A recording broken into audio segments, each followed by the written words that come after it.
Le Seigneur soit avec vous. Et avec votre esprit. Évangile de Jésus-Christ selon saint Marc. Gloire à toi, Seigneur.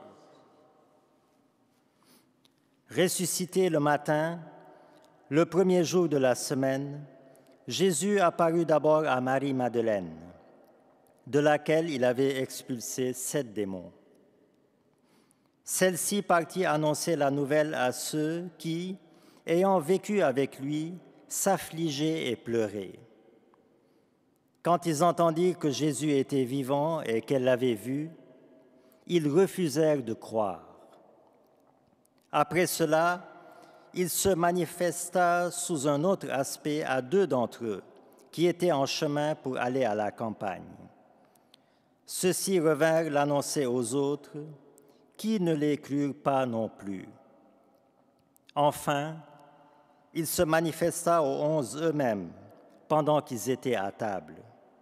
Il leur reprocha leur manque de foi et la dureté de leur cœur, parce qu'ils n'avaient pas cru ceux qu'il avait contemplés ressuscités.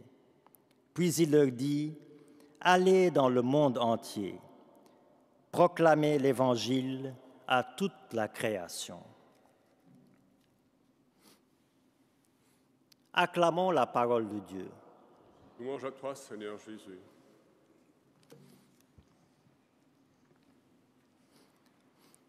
L'Évangile d'aujourd'hui peut se résumer, si vous voulez, à une succession d'apparitions du ressuscité, puis à des envois missionnaires successifs pour annoncer la bonne nouvelle de la résurrection, et chaque annonce de la bonne nouvelle débouche sur un échec, c'est-à-dire sur un refus de croire à la bonne nouvelle annoncée.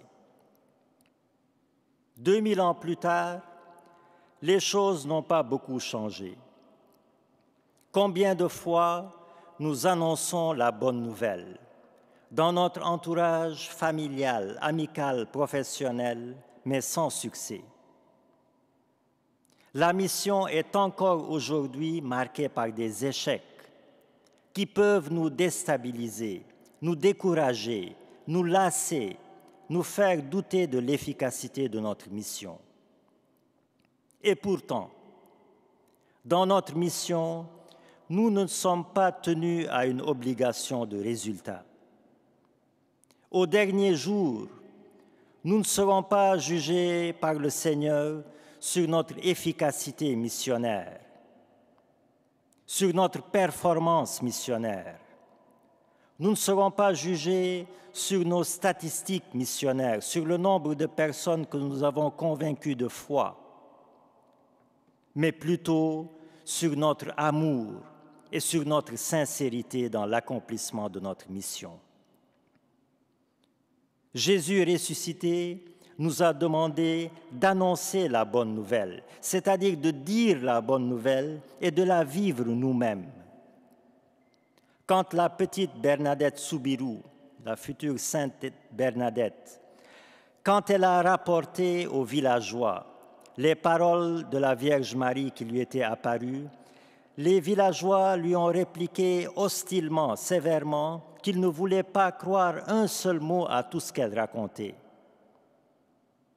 Alors la petite Bernadette a merveilleusement répondu à ces villageois, « La dame, c'est-à-dire la Vierge Marie, la dame ne m'a pas chargé de vous le faire croire, elle m'a juste chargé de vous le dire. » Voilà donc, frères et sœurs, notre mission.